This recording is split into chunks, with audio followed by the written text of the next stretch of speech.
Hello friends, मैं हूं अभिषेक पुरोहित, आपका नेटवर्क इंस्ट्रक्टर। और आज के इस वीडियो में हम बात करेंगे एड्रेसिंग की। कंप्यूटर फील्ड में या कंप्यूटर नेटवर्क फील्ड में एड्रेस क्या होता है। तो कंप्यूटर फील्ड के अंदर हम एड्रेस को दो भागों में बांट सकते हैं। पहला फिजिकल एड्रेस और दूसरा लॉजिकल एड्रेस। फिजिकल एड्रेस वो एड्रेस होता है जो कि चेंज नहीं हो सकता है, और लॉजिकल एड्रेस वो जो हम चेंज कर सकते हैं हमारी ज़रूरत के आधार पे। जैसे कि मैंने आपको बताया कि कंप्यूटर फील्ड में दो एड्रेस होते हैं, फिजिकल और लॉजिकल। लेकिन ये एड्रेस होते कहाँ पे हैं? तो आपको सबको पता है कि कंप्यूटर को नेटवर्क में जोड़ने के लिए हमको एक लैन कार्ड की आवश्यकता होती है। लैन कार्ड एक वो डिवाइस है जो कि किसी भी ट्रांसमिशन मीडियम को, केबल मीडियम को या वायरलेस मीडियम को कंप्यूटर नेटवर्क से जोड़ती है। इसी लैन कार्ड के दो एड्रेस मेंशन कर सकते हैं, या इसी लैन कार्ड के दो एड्रेस हम डिफाइन कर सकते हैं। पहला मैक एड्रेस और दूसरा आईपी एड्रेस। मैक एड्रेस को ही फिजिकल एड्रेस बोला जाता है और आईपी एड्रेस को ही लॉजिकल एड्रेस बोला जाता है।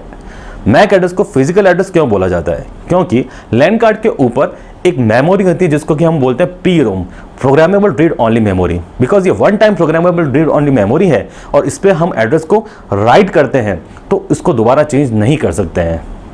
जो मैक एड्रेस होता है ये बेसिकली 12 हेक्साडेसिमल कैरेक्टर का होता है।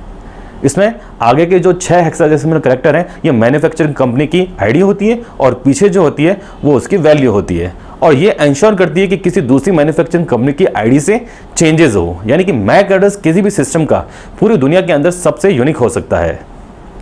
वहीं अगर मैं आईपी एड्रेस की बात करूं तो हम लोग जो हैं, हम नेटवर्क इंजीनियर्स जो हैं या नेटवर्क एडमिन जो हैं, वो कैसे कम्युनिकेशन करेंगे, तो वो कैसे आइडेंटिफाई करेंगे सिस्टम्स को, तो उसके लिए हम लोग आईपी एड्रेस यूज में लेते हैं। आईपी एड्रेस यानी कि इंटरनेट प्रोटोकॉल एड्रेस, जो कि 32 बिट का हो सकता है, जो कि 128 बिट का हो सकता है। आईपी एड्रेस को ही लॉजिकल एड्रेस बोला जाता है, जो हम अपनी आवश्यकता अनुसार चेंजेस कर सकते हैं, क्योंकि आईपी एड्रेस के अंदर वर्जन भी है और क्लासेस भी है। बेसिकली आईपी एड्रेस की जो है वो दो तरह के वर्जन को डिफाइन किया गया है जो अभी हमारे सामने है। पहला आईपी वर्जन 4 और दूसरा आईपी वर्जन 6। आईपी वर्जन 4 एक ऐसा आईपी एड्रेसिंग स्कीम है जिसके अंदर 32 बिट का यानी कि 32 बिट्स का एक एड्रेस रहता है, और जो 8 जो बिट होता है एक ऑक्टेट से सेपरेटेड रहता है। यानी कि इसमें 4 ऑक्टेट होते हैं जो कि पीरियड या डॉट से सेपरेट रहते हैं।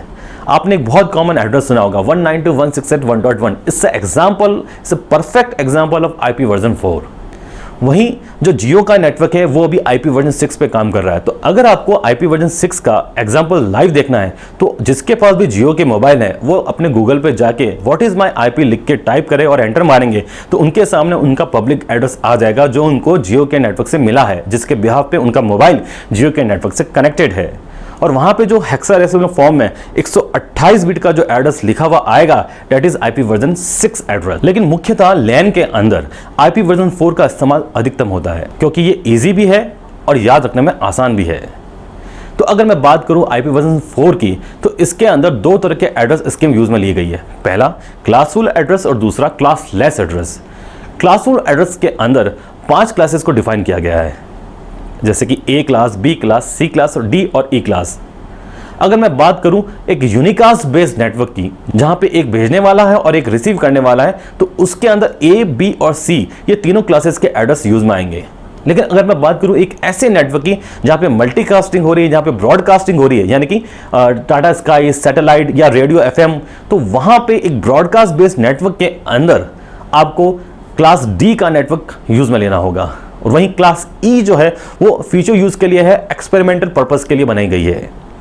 तो क्लास ए, बी, सी उसकी रेंज आपको स्क्रीन पे दिखाई दे रही है, जिसमें ए क्लास की रेंज है 1 से लेके 126 तक, बी क्लास की रेंज है 128 से लेके 191 तक, और सी क्लास की रेंज है 192 से लेके 223 तक। यहाँ पे जो ए क्लास की रेंज है वो 1 से लेके 126 तक वैलिड रेंज है। लेकिन 127 जो है, जो कि बीच में आपको गायब दिख रहा है, ये बेसिकली लूप बैक एड्रेस के लिए रिजर्व किया गया है। अगर हमको चेक करना है कि हमारा लैन कार्ड प्रॉपर्ली वर्क कर रहा है या नहीं कर रहा है, उसकी फंक्शनिंग प्रॉपर्ली है या नहीं है, तो हमको एक एड्रेस मिलेगा 127.0.0.1। ये एड्रेस को रिजर्व किया गया ये चेक करने के लिए कि आपका लैन कार्ड प्रॉपर्ली फंक्शन कर रहा है या नहीं कर रहा है। इसीलिए आता तो ये एक क्लास में ही है, 1 से लेके 127 भी हो सकता है, लेकिन वैलिड जो एड्रेस है जो आप कंप्यूटर को दे सकते हैं, असाइन कर सकते हैं, that is belongs to 1 to 126। लेकिन इन सब क्लासेस से पहले आपको बेसिकली ये जानना जरूरी है कि आईपी एड्रेस कंस्ट्रक्ट कैसे होता है। तो अगर एक एड्रेस की बात करूं 192.168.1.1, तो ये कैसा एड्रेस है और ये कौन सी क्लास का एड्रेस है?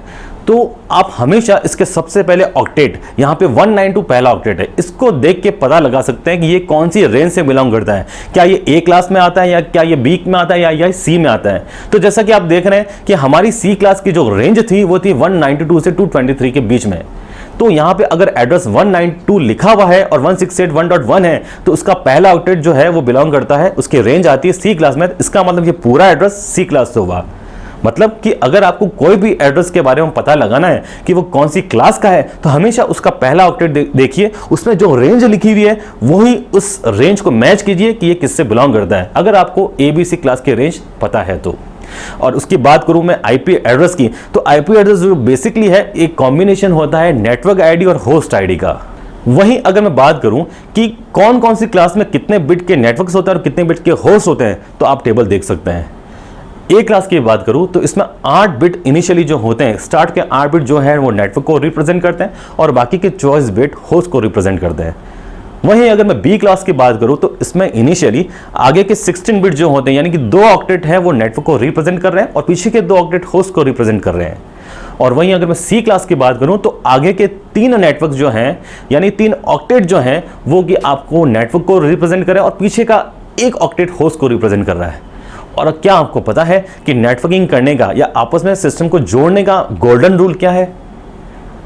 तो गोल्डन रूल ये है कि network should be same and host should be change. यानी कि जितने भी कंप्यूटर हैं अगर वो आपस में नेटवर्किंग करना चाहते हैं तो उनकी नेटवर्क आईडी सेम रहनी चाहिए और उनकी होस्ट आईडी चेंज रहनी चाहिए। यानी कि अगर मैंने एक सी क्लास का नेटवर्क लिया 192.168.1.0, क्योंकि ये सी क्लास का जो नेटवर्क है इसमें आगे के जो 24 बिट हैं ये सेम रहना बहुत जरूरी है, बिकॉज ये नेटवर्क को डिनोट करते हैं, ये नेटवर्क को बताते हैं। तो ये सभी सिस्टम के सेम रहेंगे और पीछे के जो हैं यानी कि लास्ट ऑक्टेट जिसकी वैल्यू होती है 1 to 255, लेकिन वैलिड रेंज है 1 to 254, ये सबकी चेंज होनी चाहिए। तो अगर मेरे पास 10 सिस्टम है तो मैं उनको एड्रेस क्या दे सकता हूं? 192.168.1.1, 1.2, 1.3 एंड 1.10। ये चैप्टर बहुत डीप है और इसको हम आगे भी कभी डिस्कस कर सकते हैं। तो आज का ये चैप्टर बेसिक इंफॉर्मेशन एड्रेसिंग की आपको कैसे लगी प्लीज हमें कमेंट करके जरूर बताएं। हमारे डिस्क्रिप्शन बॉक्स के अंदर पीछे के पुराने वीडियोस जितने भी उसके लिंक दिए हुए हैं प्लीज वो देखें और हमारे चैनल को सब्सक्राइब करना नहीं भूलें। Thank you.